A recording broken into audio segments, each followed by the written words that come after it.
Kalau saya dengar saudara sudah memuji nama Tuhan, menyanyikan Yesus adalah satu-satunya penolongmu. Dia berjanji akan kembali. Apakah hal itu menjadi kerinduan daripada tiap-tiap saudara? Pasti. Yang saudara rindukan ketemu bersama-sama atau ketemu sendiri-sendiri? Senang sama-sama atau senang sendiri-sendiri? Senang sama-sama toh? Yang teman saya di sini bilang sendiri. Sebetulnya saudara perhatikan. Yesus berkata masuk ke surga itu jalannya sempit atau lebar? Kalau sempit itu rombongan atau sendiri-sendiri? Hah? Lah kok masuk surga kepengenin rombongan?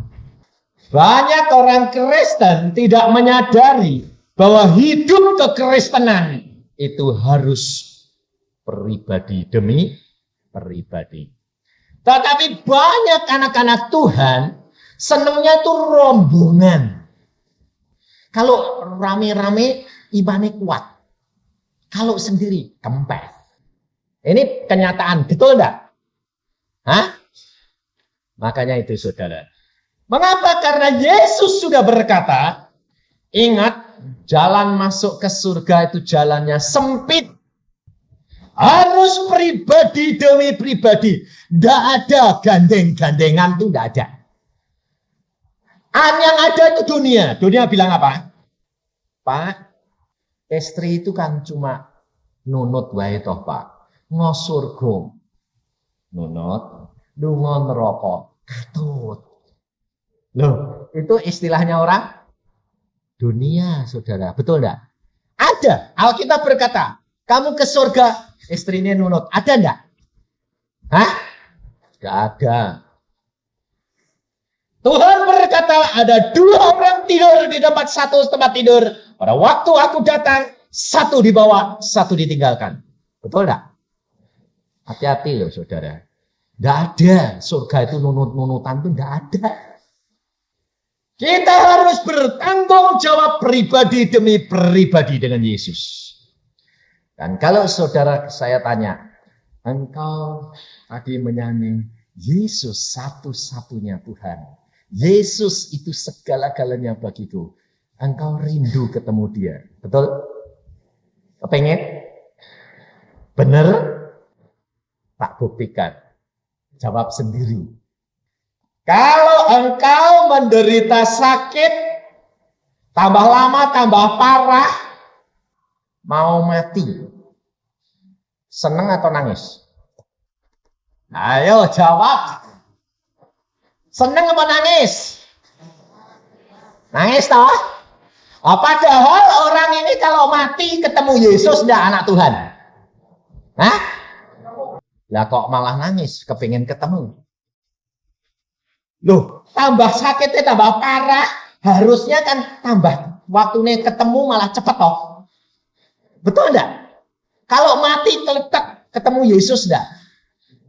Ketemu toh. Loh, saudara percaya enggak? Kalau engkau percaya Yesus kalau mati bakal ketemu Yesus?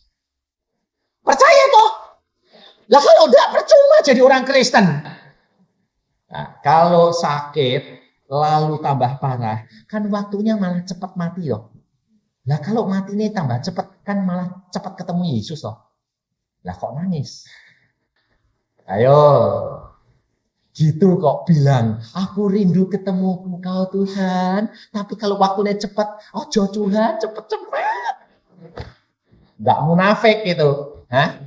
Hidup orang Kristen tuh banyak munafik pada. Ya. Oh imanmu ya, payah kamu nih. Hidup kekristenan itu harus fakta, saudara tahu. Harus mengimani apa yang terdapat di dalam Alkitab dan itu engkau jalankan. Firman Tuhan berkata apa? Ucapkan syukur dalam segala perkara. Kok nangis? Orang nangis itu bisa ngucap syukur. Nangis itu apa? Jangan mati loh. Lalu Tuhan berkata, loh katanya kepingin ketemu aku. Kalau mati kan ketemu toh. Kok nangis? Iya Tuhan masih senang di dunia. Ini hidup orang Kristen, saudara. Saya sendiri kalau dulu saya perhatikan kehidupan orang Kristen, saya tidak akan dapat menjadi orang Kristen. Mengapa? Orang Kristen banyak yang munafik. Tetapi dari kecil umur 12 saya sudah mulai berontak. Berontak mengapa? Karena melihat orang Kristen tidak ada yang setia dan benar. Hari Minggu berdiri di mimbar. Pulang terjadi keributan piring terbang. Di mimbar berkata, kasihilah sesamamu manusia. Kasihilah Allahmu. Sampai di rumah istrinya dikeploti. Mana itu kasih? Ngomong bisa tapi menjalankan tidak bisa. Saudara tahu.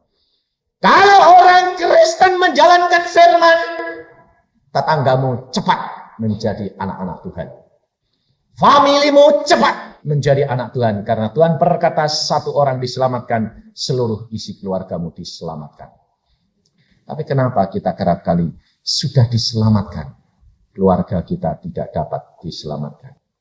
Karena kita tidak dapat menjadi saksi Yesus. Padahal Yesus berkata, aku jadikan engkau saksiku. Kalau saksi itu mengalami tidak. Tapi banyak orang Kristen tidak mengalami hidup dengan Tuhan secara fakta. Ini saudara. Kalau saya tidak mengalami fakta daripada Allah sendiri Alkitab, saya tidak dapat menjadi orang Kristen. Kalau saya hanya melihatkan orang lain, orang Kristen, majelis, pendeta, saya tidak akan dapat menjadi orang Kristen. Tetapi karena melihat Yesus, saya dapat menjadi orang Kristen. Mengapa? Karena Yesus sendiri sudah berkata kepada saya. Baca Alkitab, alami secara pribadi, lakukan, engkau akan melihat Alkitab ini benar atau tidak. Saya katakan, benar luar biasa. Kalau tidak, saya sebagai seorang dokter tidak mau jadi penginjil. Jujur, saudara sebagai orang-orang tua dan orang muda, jujur coba. Kalau ibu-ibu punya anak, sudah jadi dokter. Lalu dokternya dicopot, prakteknya dicopot, pemerintah berhenti. Saya itu di pemerintahan jadi direktur. Sekolah perawat gigi.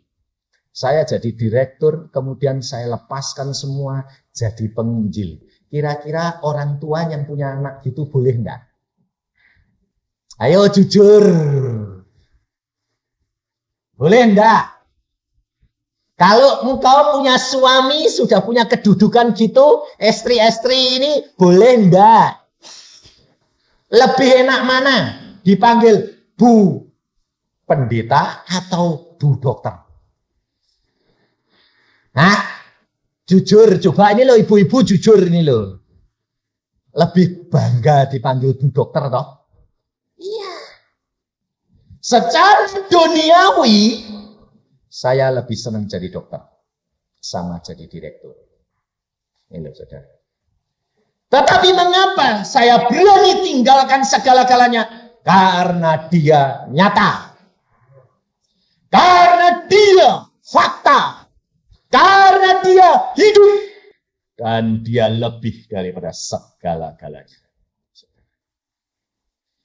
Maka kalau engkau menjadi anak Tuhan, kalau tidak mempraktekkan isi Alkitab, engkau akan rugi, saudara. Ini satu fakta. Ini kota apa? Mojokerto. Saya ini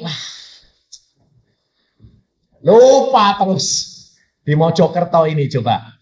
Kalau ada ibu-ibu, bapak-bapak, anaknya pinter. Selalu di kelas nomor satu, sekolah di SMP, SD, SMP, SMA nomor 1. Lalu anak itu bilang begini, Pak, Ma, aku tak sekolah pendeta ya. Kira-kira bapaknya bilang, oh puji Tuhan, kamu memberikan anak yang terpinter itu sama Tuhan. Atau kira-kira bapaknya apa? Pendeta, makan apa kamu? Loh. Kalau anaknya pinter, suruh jadi apa? Dokter. Ya, itu. Kalau nanti sekolah muter-muter tidak dapat sekolahan, pendeta. Iya toh? Tapi Tuhan membuktikan. Saudara tahu, tidak hanya saya. Segala sekarang sarjana-sarjana dijangkau Tuhan. Tinggalkan. Cari aku. Ini ya saudara. Sekarang dokter-dokter banyak yang jadi hamba Tuhan. Insinyur banyak. Salah satu di tempat kita itu yang orang yang luntang-kelundung itu insinyur loh. Yang turut-turut saya ini luntang-kelundung seperti tidak ada kerjaannya itu insinyur tuh. Sekarang dia merindu semuanya melayani Tuhan. Saudara tahu? Kau akan ketinggalan kalau engkau tidak melakukan firman daripada Allah kita. Karena Allah kita itu luar biasa. Saya kalau tidak ketemu dengan Tuhan Yesus sendiri, saya tidak akan dapat menjadi seorang hamba Tuhan. Sebab seorang dokter itu rasional. Pikirannya jalan. Kalau tidak fakta, tidak bisa. Dan Alkitab, seluruh Alkitab, fakta. Saya buktikan semuanya. Maka dari itu kita belajar. Firman Tuhan mengatakan kita memuji. Kalau kita memuji Tuhan, kita menyenangkan hatinya Tuhan, maka hidup kita akan terjamin oleh Dia. Betul enggak? Nah, kita belajar. Kita mengimani, kita berjalan di dalam firman-Nya. Pada hari ini Tuhan memberikan firman-Nya di dalam 1 Raja-Raja pasal yang ke-17. 1 Raja-Raja pasal 17. 1 Raja-Raja pasal 17. Ayat pertama sampai dan 6. Elia di tepi sungai Kerib.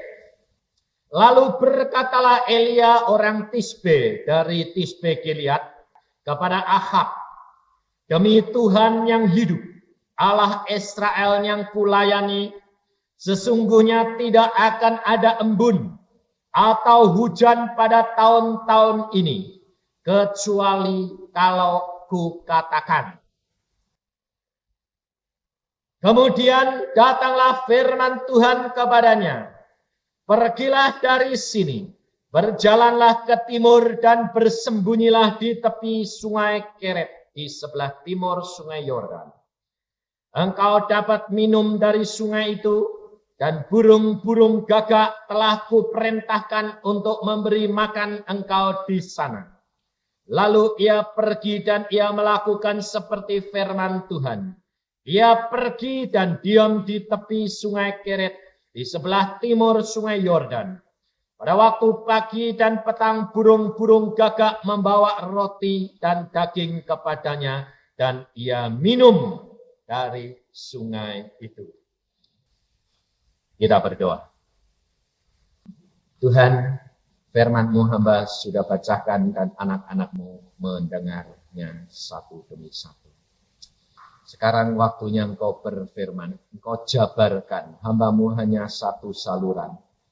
Engkau urapi hamba-Mu, urapi anak-anak-Mu yang mendengar. Kami mohon di dalam nama Tuhan Yesus, kami ikat segala kuasa gelap, jangan turut ambil bagian dalam firman Tuhan ini.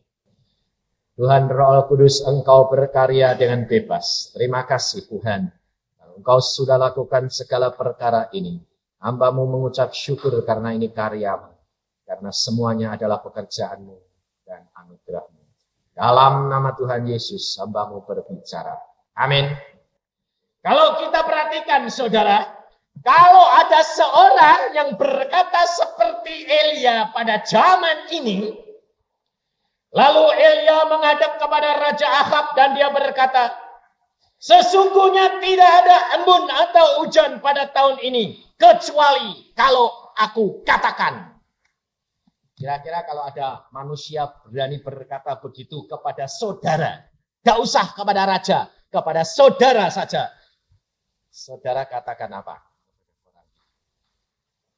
saudara pasti katakan orang itu sok suci. Betul enggak? Sok berkuasa. Siapa yang dapat merintahkan hujan turun dan berhenti kecuali Allah? Tapi baca Alkitab. Yang mengatakan siapa? Elia. Dia berkata, tidak akan turun embun dan hujan kecuali aku katakan. Bukan Tuhan katakan. Betul enggak? Anak-anak Tuhan zaman sekarang banyak yang ketipu oleh setan. Karena apa? Karena tidak belajar firman Tuhan. Kalau ada seorang mengatakan kepadamu, percaya dalam nama Yesus engkau sanggup melakukan segala perkara. Iya, tapi aku sembahyang tidak pernah terjadi. Kita kerap kali ditipu setan oleh apa? Dikatakan yang berkuasa Allah, yang melakukan Allah, manusia tidak punya kuasa. Padahal Alkitab berkata, aku berikan kuasa kepada anak-anakku. Ini saudara.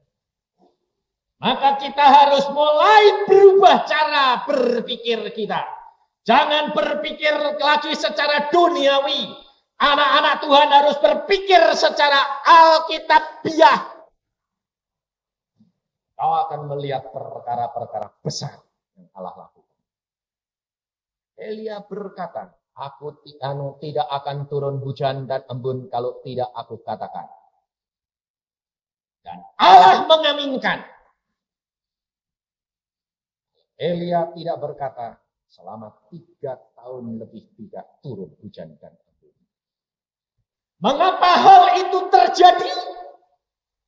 Karena Allah berfirman kepada Elia.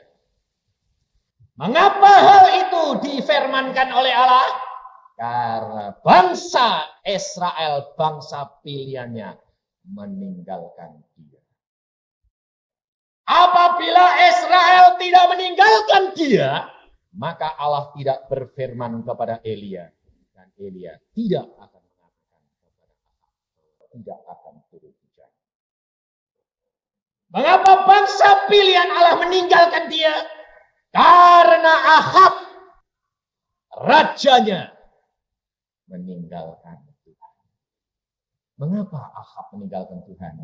Kalau saudara baca, karena istrinya adalah orang anaknya orang penyembah berhala. Dan Ahab sangat mengasihi istrinya sehingga dia tunduk kepada istrinya. Akibat daripada kasih yang berlebihan membawa malapetaka bukan hanya dengan di dalam keluarganya, tetapi seluruh rakyatnya akan menikmati malapetaka juga. Berapa banyak keluarga berantakan? Karena apa? Karena terlalu mengasihi. Yesus berkata, kalau engkau mengasihi istrimu, suamimu, anak-anakmu lebih daripada Yesus, kau tidak layak menjadi muridnya Yesus. Betul enggak? Saudara tahu toh? Ayat itu tahu toh? Tapi dijalankan apa enggak? Nah ini salah. Kita kerap kali tidak dapat menjalankan firman daripada Tuhan ini. Mengapa? Karena kita terikat cara berpikir duniawi. Lalu saudara mungkin berkata, lola apa istriku itu tidak disayangi? Loh mesti sayangi dong. Tapi jangan lebih sayang istri daripada Tuhan Yesus. Anakmu sayangi wong anaknya. Tapi jangan lebih daripada Tuhan Yesus. Buktinya bagaimana? Kalau istrimu sakit, umpamanya, saudara tahu enggak? Kalau Tuhan Yesus itu tahu kalau istrimu sakit. Tahu, pasti. Sekarang saya tanya, engkau sayang sama istrimu, sama anakmu? Tuhan Yesus sayang sama istri dan anakmu, lebih sayang mana? Lebih sayang Tuhan kepada istrimu atau kamu terhadap istrimu? Lebih sayang Tuhan Yesus? Kalau dia sakit, Tuhan Yesus tahu enggak? Nah, kalau Tuhan tahu, kok kamu lebih susah daripada Tuhan? Kok kamu lebih bingung daripada Tuhan? Inilah saudara. Ini suatu kenyataan. Kenapa saya katakan begini? Sebab saya dididik Tuhan secara alkitabiah. Apa yang saya khotbahkan, apa yang saya katakan, saya sudah alami dan dididik oleh Tuhan secara pribadi. Jangan saudara kira bahwa saya itu tidak dididik secara praktek. Praktek. Anak saya sudah pernah diuji. Perkara anak. Engkau mengasihi anakmu lebih daripada aku atau tidak? Saya bilang, saya mengasihi engkau Tuhan lebih daripada anakku. Alami. Istri, alami. Bayangin saudara, istri saya kena serangan jantung, lalu napasnya tambah lama, tambah sesek. Dia ngomong sama saya gini, aku rasanya kok sudah tidak lama lagi.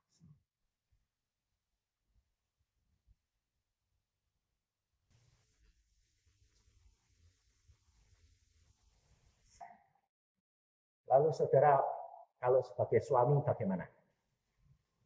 Panik enggak? Bingung enggak? Hah? Kalau kamu bingung, Tuhan Yesus enggak lebih bingung. Wong dia lebih cinta. Nah ini loh saudara. Pada waktu itu saya hadapi bagaimana saya katakan? Apa? Napasmu? Kenapa? Sininya sakit. Oh sini rasanya nyeri. Oh koroner. Oke, saya tahu. Kamu dapat serangan jantung koroner. Tersumbat ini bagian daripada pembuluh darah. Napasnya tambah sesak. Oke. Sekarang begini saja. Rasanya bagaimana? Sudah tidak lama. Kalau tidak lama, cepat-cepat sembahyang, beres-beres.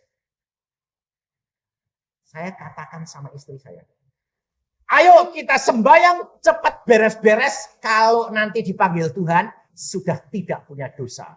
Dan cepat masuk ketemu Tuhan, dibimbing masuk dalam Firdaus. Saya yakin, kalau ada istri di sini yang sakit seperti istri saya sama suaminya dikatain gitu, pasti matanya tambah mendelik. Ya toh, tambah bilang, ya, kowe nyukuri cepat aku mati toh, supaya kowe engko kawin meneh ya, orang ngajar. Tapi untungnya istri saya kenal pribadi saya. Dia berkata, ya, kenapa aku pusing-pusing? Kan Tuhanku sayang sama aku lebih daripada engkau sayang aku. Iya, beres-beres. Iya, ajak sembahyang, beres-beres Tuhan. Istriku kok merasa sudah mau pulang. Sudah, engkau bereskan. Kalau memang harus pulang, bawaan pulang. Berani? Nah, ini loh saudara. Ini hidup kekristenan. Ini Alkitab yang mengajar. Ucapkan syukur dalam segala perkara. Karena Allah-Mu yang menetapkan langkah-langkahmu. Gampang toh ngomong? Alami coba. Saya kalau tantang saudara, saya tantang dalam pengalaman yang fakta. Sebabnya saya ditantang Tuhan dengan fakta. Enggak teori-teori. Saya katakan, kalau sudah waktunya pulang. Saya bilang, tidak usah kamu pikirin saya, tidak usah kamu pikiri anak-anakmu. Yesus lebih sayang kita daripada engkau sayang kita. Lalu istri saya bilang, ayo sembahyang, kumpul sembahyang. Tuhan, kalau sudah waktunya istriku pulang, silahkan bawa pulang. Bersihkan segala yang tidak engkau berkenan. Dalam nama Tuhan Yesus, aku serahkan dan ucapkan syukur. Selesai. Amin. Tidur, saya bilang. Kalau kamu pulang, tidur terus bablas. Selamat jalan. Ayo, berani enggak? Jujur. Nah, tidak berani toh. Itu kok bilang cinta sama Yesus lebih. Lah iya, buktinya toh sekarang enggak toh? Enggak. Yesus jadi kacung iya. Lalu kalau sakit istrinya, Tuhan sembuhkan istriku. Tuhan tolong. Lah ya toh. Kalau sudah ditolong, aduh, terima kasih ya. Lupa. Lah itu Tuhan sudah jadi kacungnya terus kok.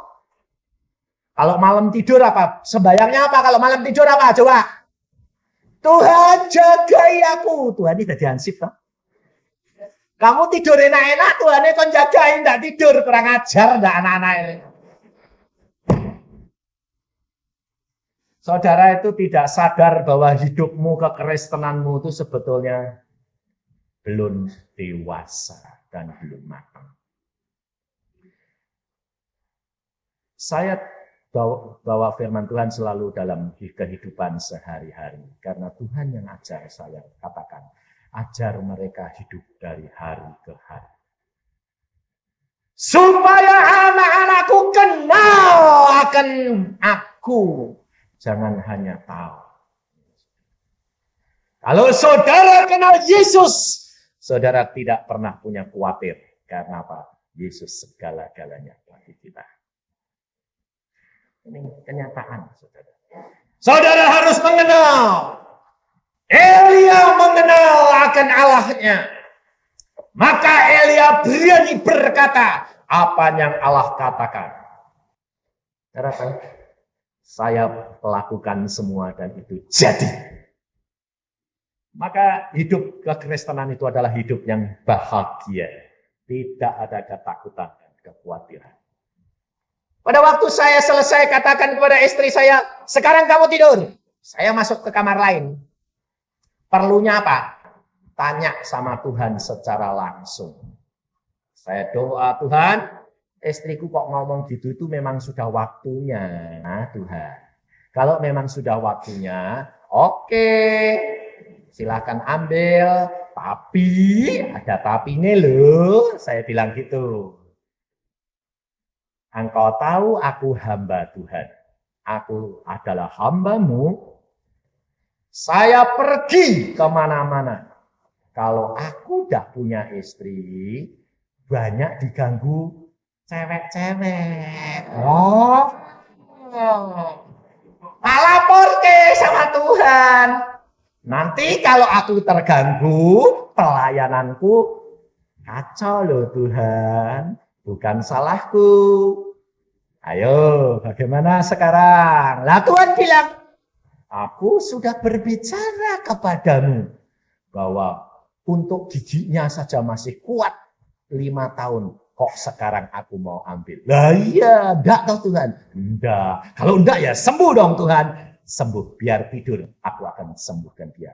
Malah saya keluar, saya bilang, hei, enggak. Orang sakit jantung malah dikageti. Enggak. Ada apa kok enggak ada? Enggak mati, masih lama.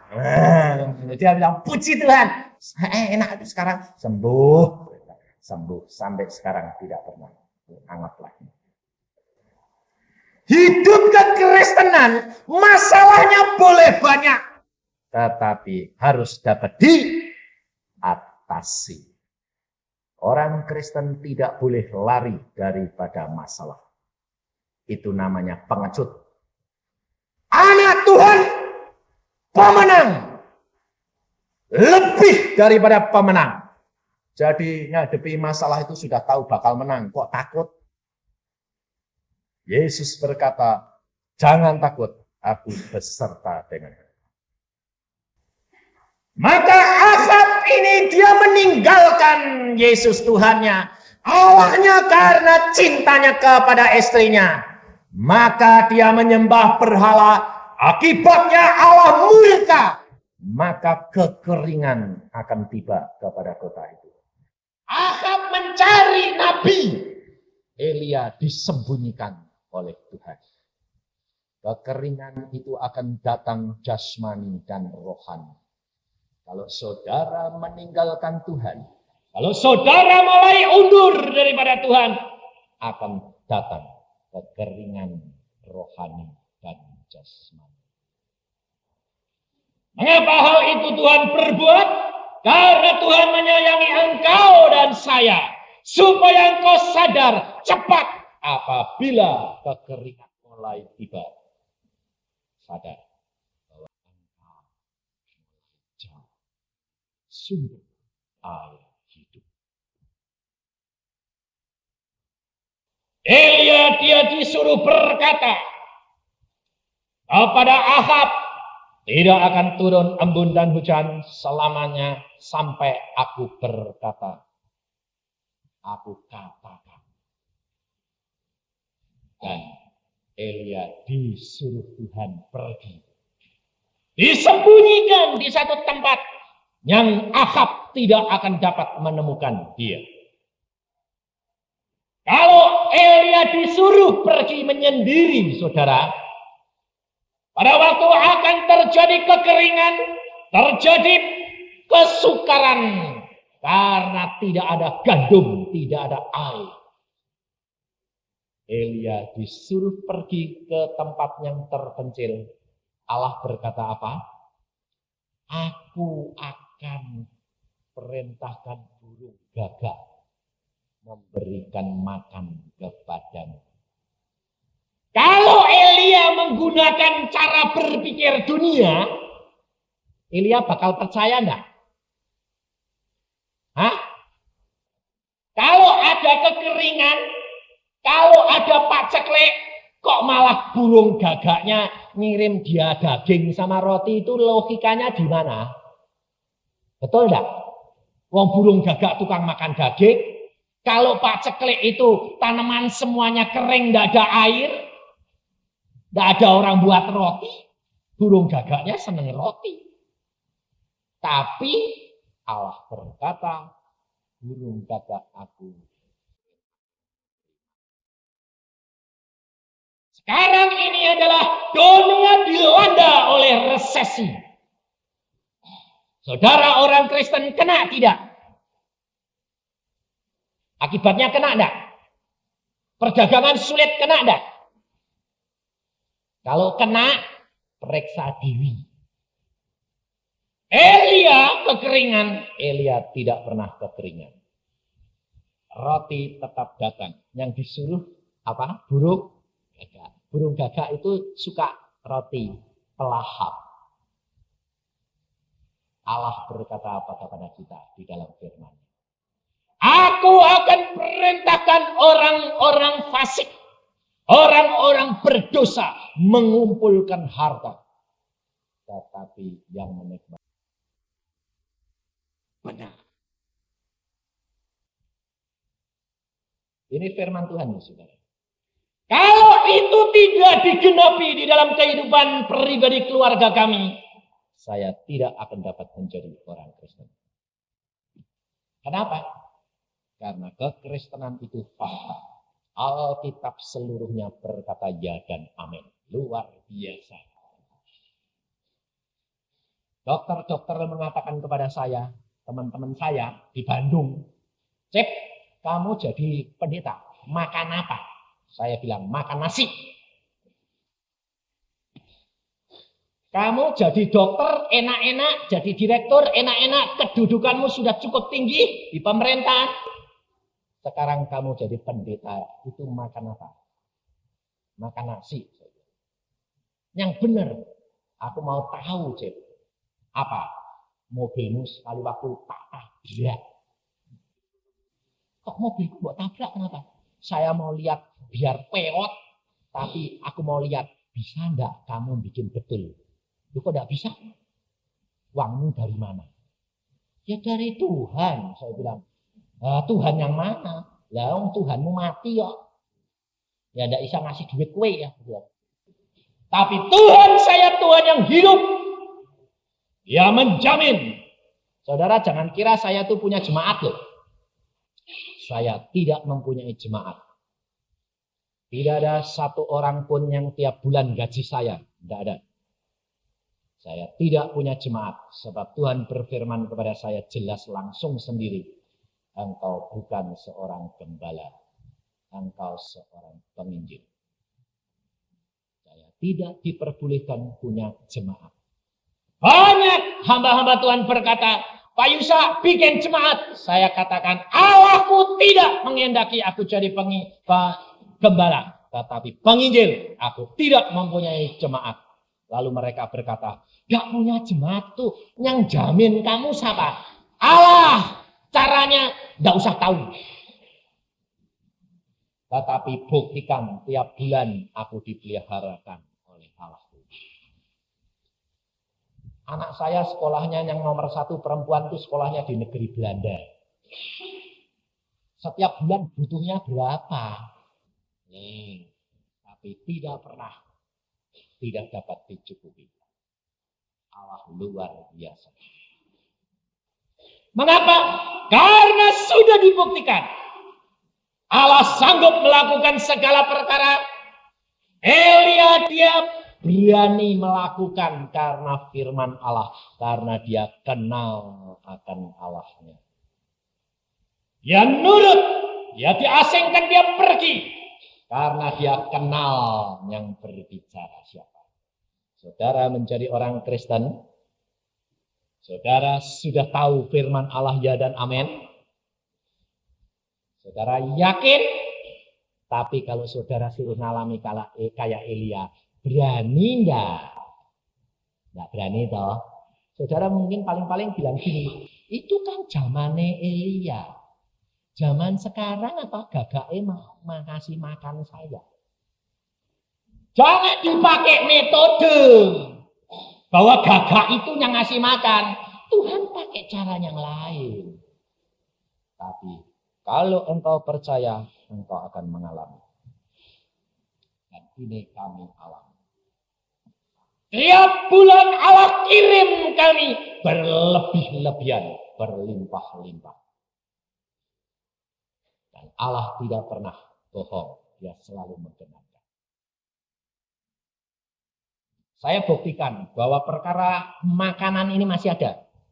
Ini kejadian nyata di RRC.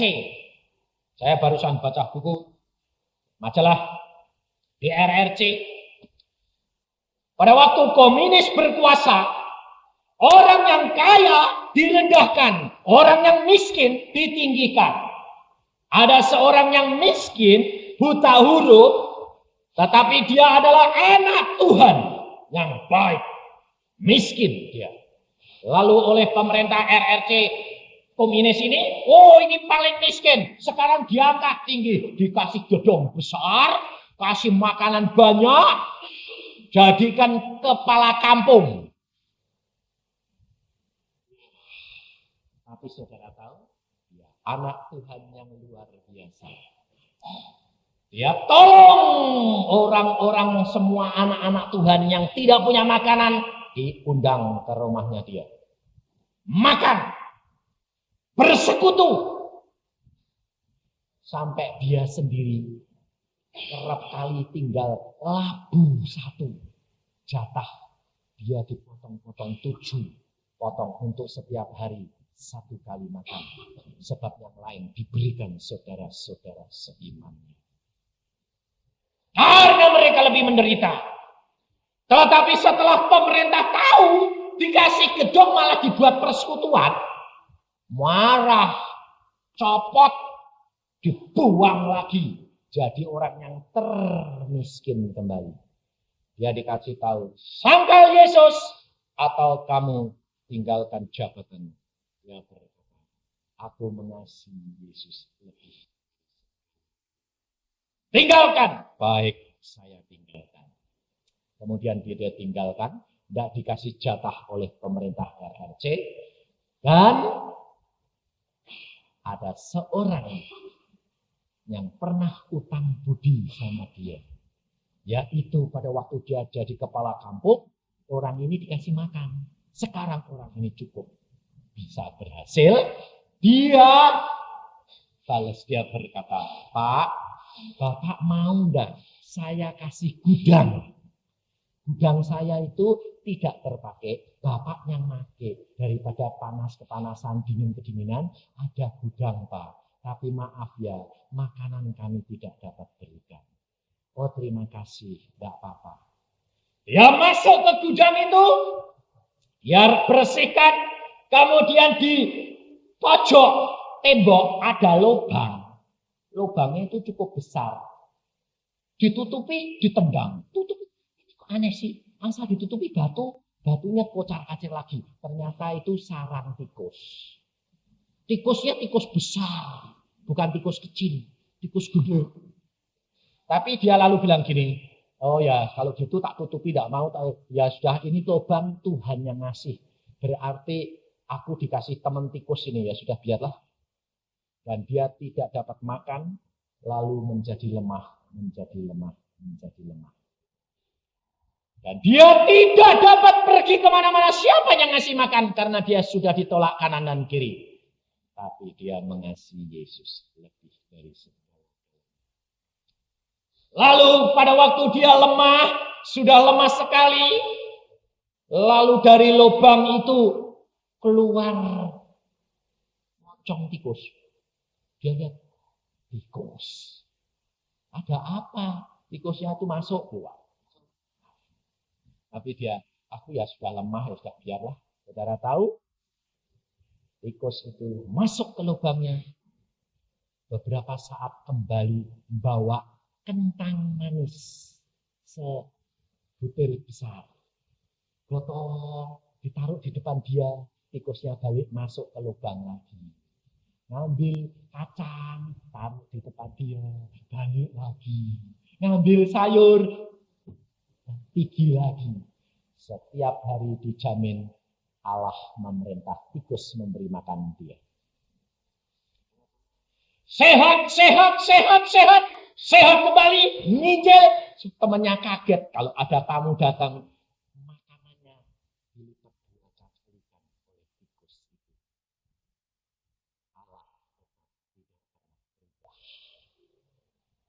Allah tetapi yang dituntut oleh Allah apa? Kesetiaan dan lakukan. Hidup kekristenan tidak mengenal resesi. Hidup kekristenan tidak mengenal khawatir. Tidak mengenal ketakutan. Tapi percayakan hidupmu di dalam nama Yesus. Dia yang akan mengatur engkau. Hidup istri, anak-anak akan penuh dengan bahagia apabila engkau letakkan kehidupanmu di dalam tangan Dia. Harus ada kesatuan antara suami, istri, dan anak-anak. Berdoa bersama, menyembah bersama, membaca firman Tuhan, dan datang kepada Dia. Ini kesukaan Tuhan, saudara tahu. Dan engkau, masalahmu tidak ada yang tidak dapat diselesaikan. Allahmu adalah Allah yang perkasa. Allahmu adalah Allah yang ya dan amin. Allahmu adalah Allah yang pemenang. Tetapi saudara menjadi anak-anaknya selalu kalah. Sakit sedikit ngerengek. Ekonomi susah sedikit bingung. Udah ributnya setengah mati. Nanti kalau diberkati banyak resesi bingung. Mau dibuat apa? Orang kaya dengar Jakarta ada roket, bingung. Nanti jangan-jangan roketnya datang ke kamarku. Nah, itu hidup kekristenan apa? Ini loh saudara.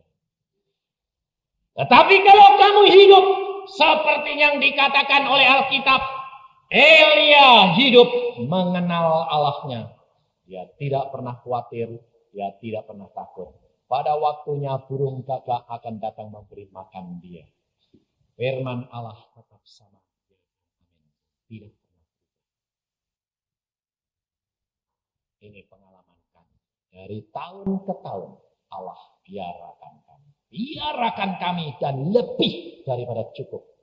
Allah memeliharakan bukan saja cuma secukupnya, berlebih.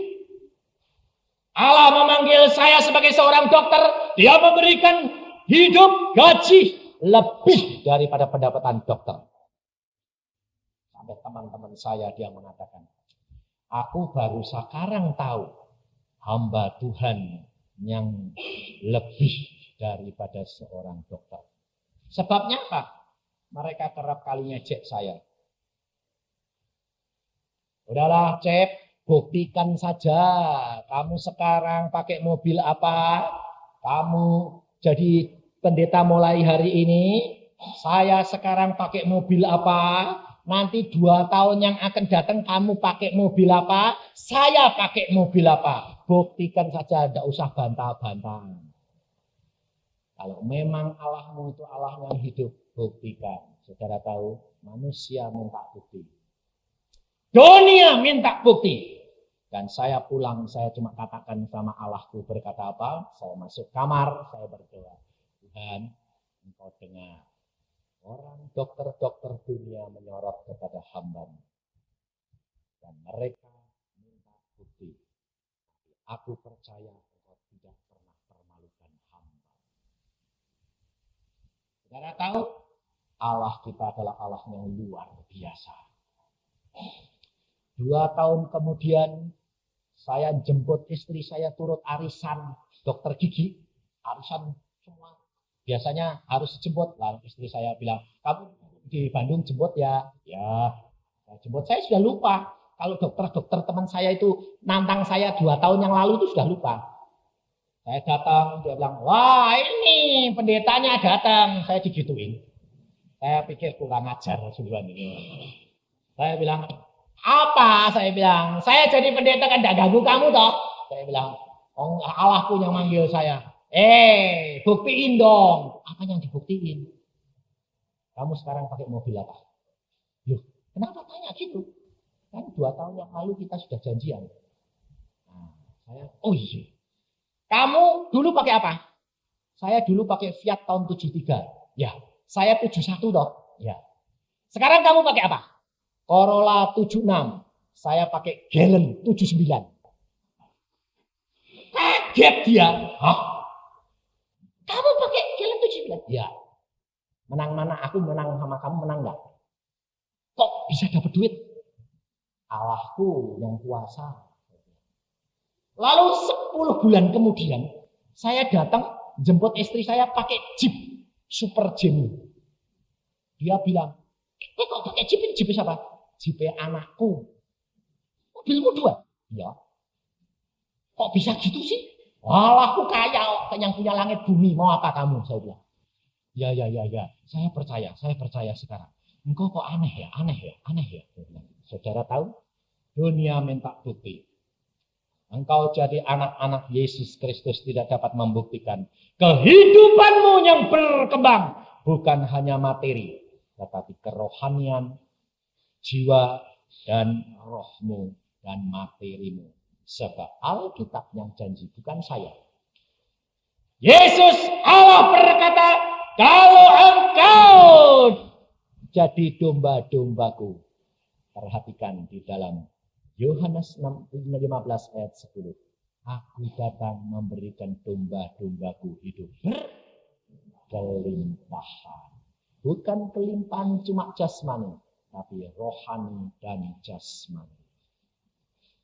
Jangan saudara ketipu, sebab Alkitab tidak pernah mengajar kalau engkau ikut Yesus, ekonomimu tambah jebrot. Menderita di dunia tidak apa-apa, asal dapat surga. Siapa bilang? Yesus berkata, kalau engkau cari kerajaan surga serta kebenarannya, semuanya akan ditambahkan kepadamu. Jangan mau tipu saudara. Tetapi bukan berarti sonder penderitaan. Menderita karena Yesus, oke. Tapi bukan menderita karena dosa-dosa kita.